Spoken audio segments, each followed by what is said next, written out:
Bonjour, cette petite vidéo destinée à des élèves de CP va essayer de vous faire progresser en calcul et notamment en calcul mental. Nous allons essayer d'apprendre ensemble les résultats du tableau de Pythagore de l'addition par le biais de 8 astuces qui doivent vous permettre de retrouver rapidement les résultats de ce tableau que je vais tout de suite effacer. Et hop! Première astuce, les évidences.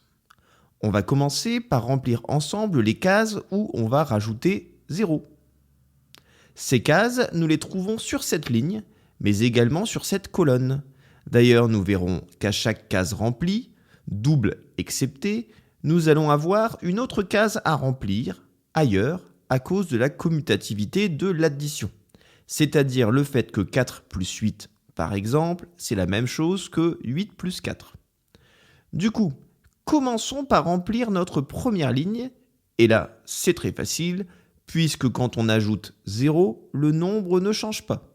Du coup, on va recopier les nombres de la ligne du dessus, puis, à cause, ou plutôt grâce à la commutativité de l'addition, on va faire de même avec la première colonne en recopiant les nombres juste à gauche. Deuxième astuce, les suivants. Nous allons à présent remplir cette ligne et cette colonne. Et là, nous allons devoir ajouter 1. Or, ajouter 1, c'est trouver le nombre suivant. Par exemple, 1 plus 1, c'est égal au nombre après 1, donc 2. 2 plus 1, c'est le nombre après 2, donc 3. Et ainsi de suite jusque 10 plus 1, c'est le nombre après 10, donc 11. Et grâce à la commutativité, on recopie nos résultats dans la colonne suivante. Troisième astuce, les règles de numération. Voici la ligne et la colonne qui vont nous intéresser. Nous ne nous intéresserons plus aux cases déjà remplies. Pour trouver leurs résultats, on va se servir des règles de numération. Quand on aborde les nombres au-delà de 10, on les décompose en disant 11, c'est 10 plus 1. 12, c'est 10 plus 2. 13, c'est 10 plus 3, etc. Donc, pour remplir ces cases, on va se servir de ces mêmes connaissances et recomposer. 10 plus 2 égale 12.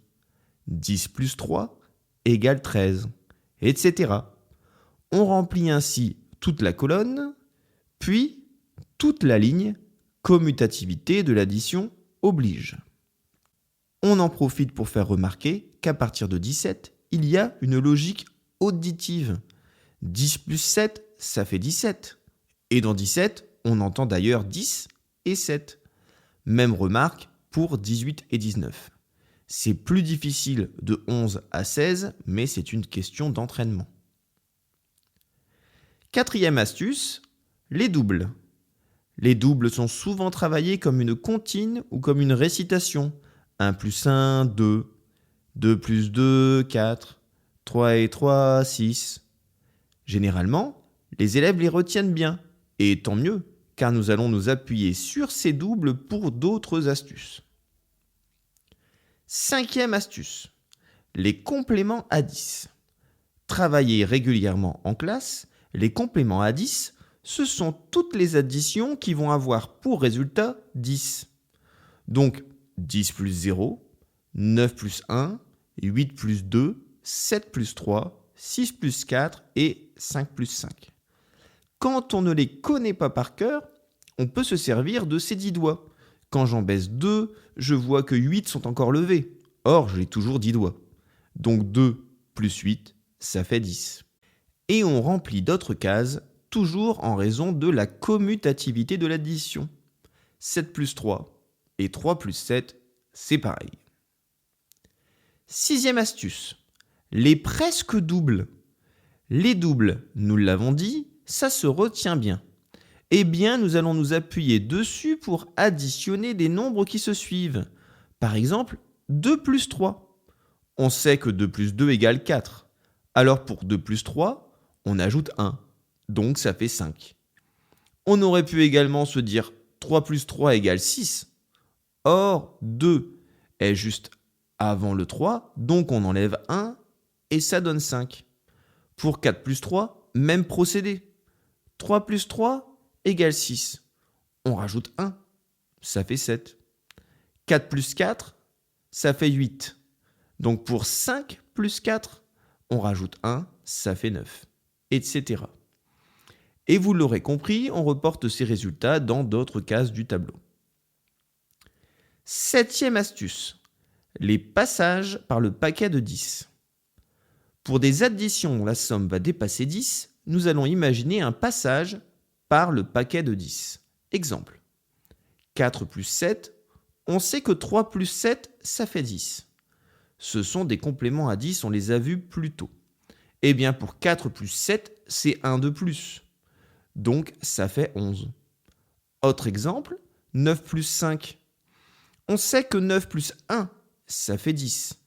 Or 5, c'est 1 plus 4. Donc 9 plus 5, ça fait 10 plus 4. On aurait pu aussi se dire pour résoudre 9 plus 5 que dans le 5, on prend 1 et on le donne au 9.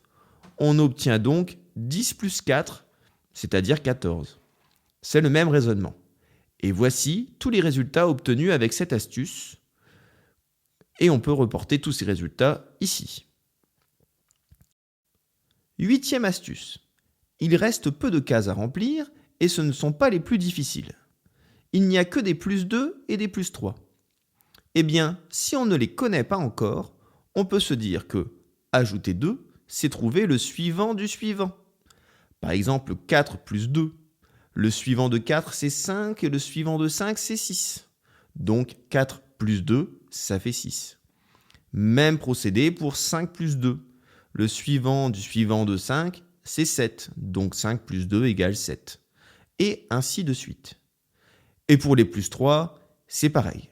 On cherche le suivant du suivant du suivant. Bref, on fait un saut de 3 nombres. Pour 5 plus 3, on met le 5 dans sa tête et on doit ajouter 3. On peut le faire avec ses doigts si on a besoin. 5 plus 3, 5, 6, 7, 8. Hop, ça fait 8. On remplit la dernière case avec le même raisonnement. On reporte les résultats grâce à la commutativité. Et voilà notre tableau rempli. Pour s'entraîner, dans la description de cette vidéo seront mis divers liens. Il y a d'abord un document récapitulatif qui est en fait le document sur lequel je me suis appuyé pour faire cette vidéo et qui contient des idées d'activités pour travailler chaque astuce. Il y a aussi 3 tableaux de Pythagore, un qui est complété, un autre vierge et un 3e vierge également mais avec les couleurs pour se repérer. Bon entraînement!